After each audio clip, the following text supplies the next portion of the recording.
The man was mostly naked.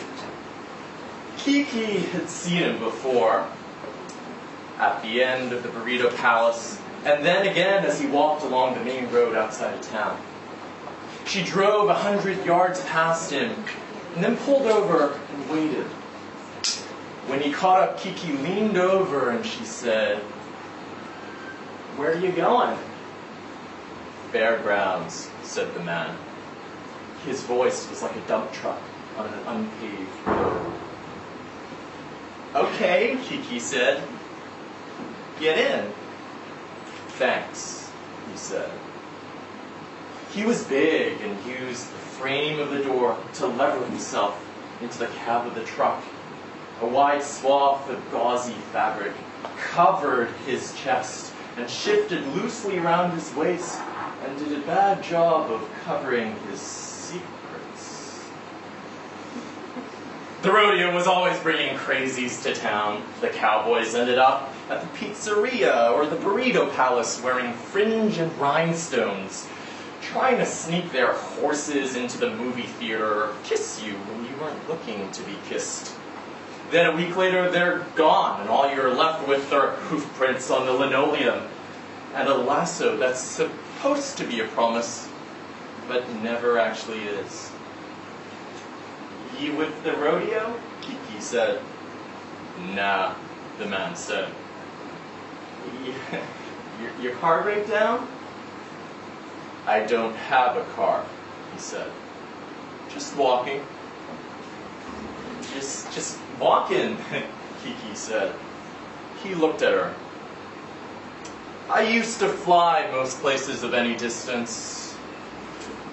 I walk now. I gave that up. You meet more people walking."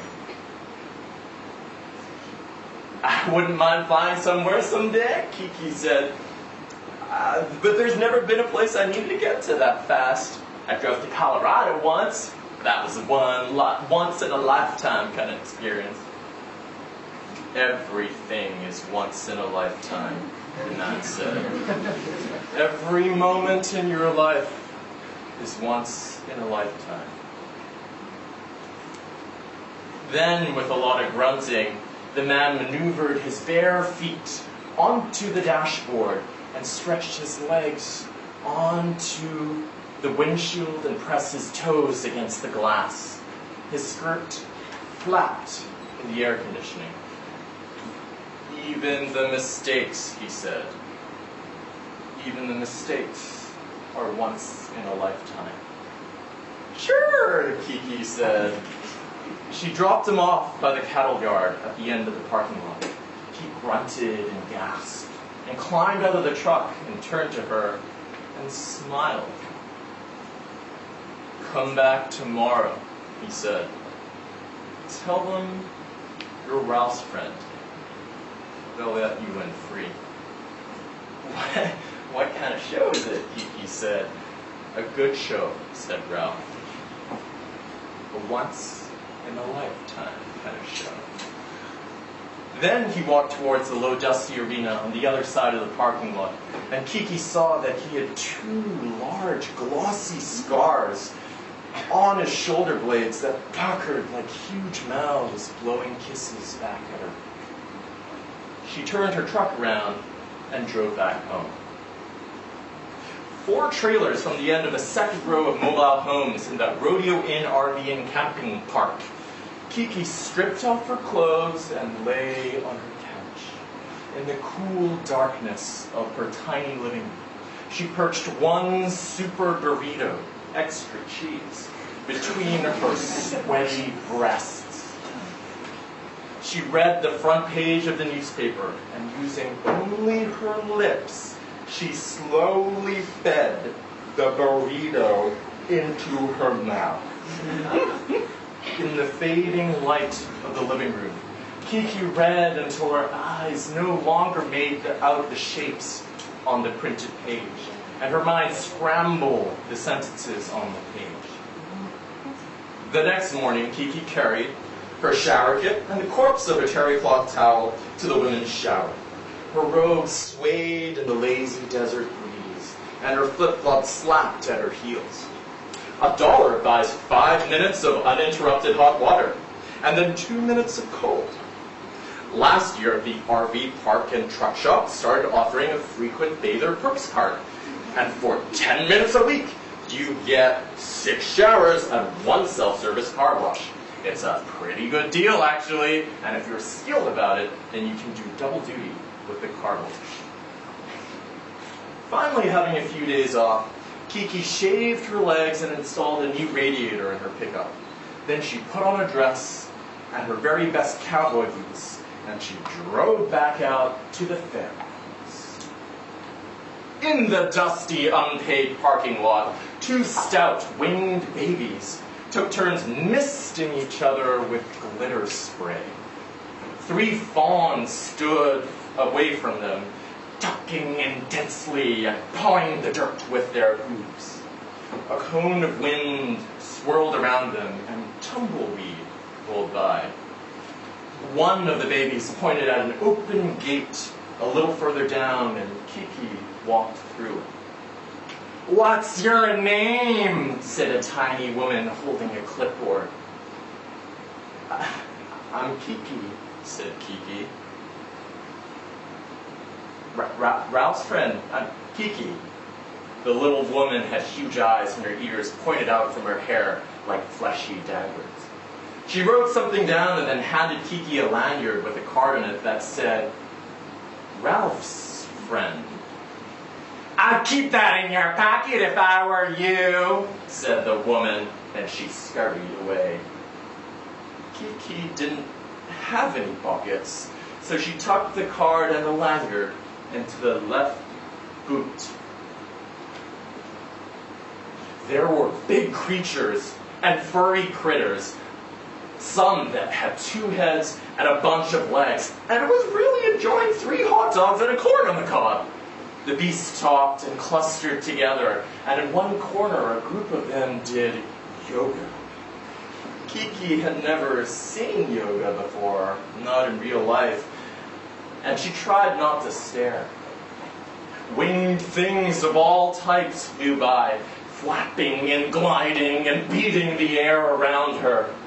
Kiki scanned the crowd and looked for Ralph, and when she did not find him, she bought a cup of ambrosia salad and a bottle of mead and took a seat on the bleachers.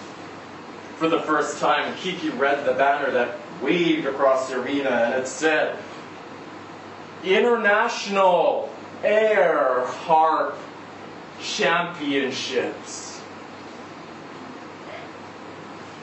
The lights went down and the competition began. Kiki watched fawns and gnomes and ghosts air harp. It was like modern dance and air guitar and meditation mixed together. A panel of divine creatures judged and awarded points on some unknown criteria. And Kiki watched for hours as they took turns miming the instrument, feeling the music with their bodies, or lack of bodies. Good hair harping is the moment when fear becomes fight, or love becomes touch, when the wild instinct of emotion is caught and strummed for the length of a song, and Kiki could feel the music reverberate through her body. Ralph emerged from the corner of the room and walked with his head bowed low. He climbed heavily up onto the platform in the middle of the arena, and when he lifted his face, the music began. His arms rose in front of him, and Kiki could see there was something gentle and familiar in the way he moved. His body shook and his great broad belly heaved, and the swath of cloth fell from his hips. He stood there in the center of the arena, naked and glowing with sweat and magic. A half-eaten corn on the cob smacked the middle of his chest. "Traitor!" someone yelled. Another voice called, "You're a phony!"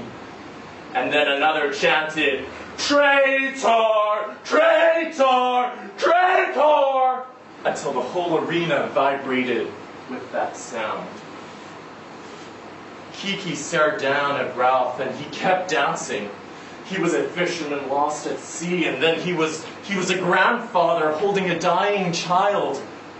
A meat bottle flew and hit him on the side of the head. Ralph swayed and then caught himself. When the second bottle crashed against his face, he stumbled and careened forward off the podium, thumping face first into the dirt. Then he didn't move.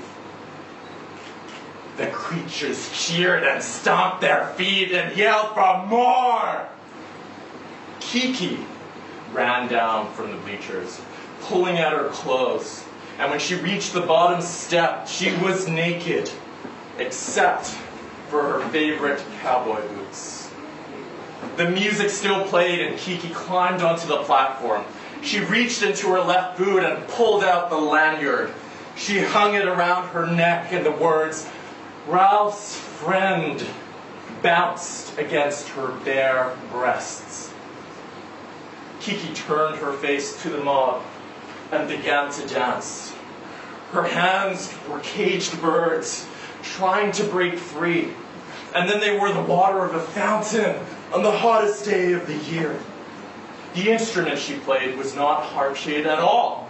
It was polygons and spheres of sound that she summoned with her fingers.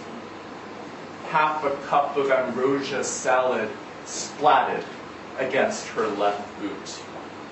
The creatures stomped so loud, Kiki could no longer hear the music, but she kept dancing. She moved her body like she was getting stabbed, and had been every moment of her life. Thank